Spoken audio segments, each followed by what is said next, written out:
So, today's video ay magluluto tayo ng chicken stew. Di ko alam anong tawag dyan, basta may manok ka at mga gulay. So, umpisahan natin mag-isa ng bawang. Wala kaming sibuyas, kaya bawang na lang.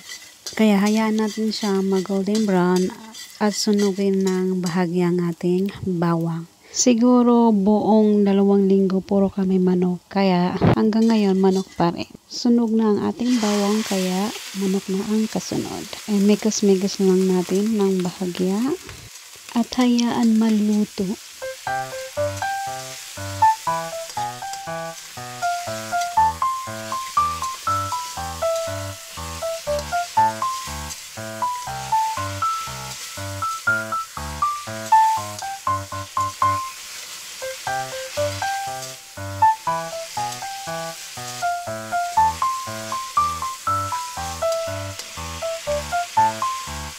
So, dito naman ay nagpakulo ako ng tubig dahil ibablanch ko lahat ng gulay. Ay carrots, broccoli, at beans, at baby corn.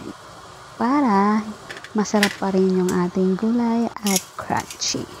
Inuna ko na yung baby corn ilagay. So ilagay na natin lahat ng gulay within 2 minutes. Luto na yan kasi laga na yung manok natin. So, konting luto na lang at pwede na siya i-serve.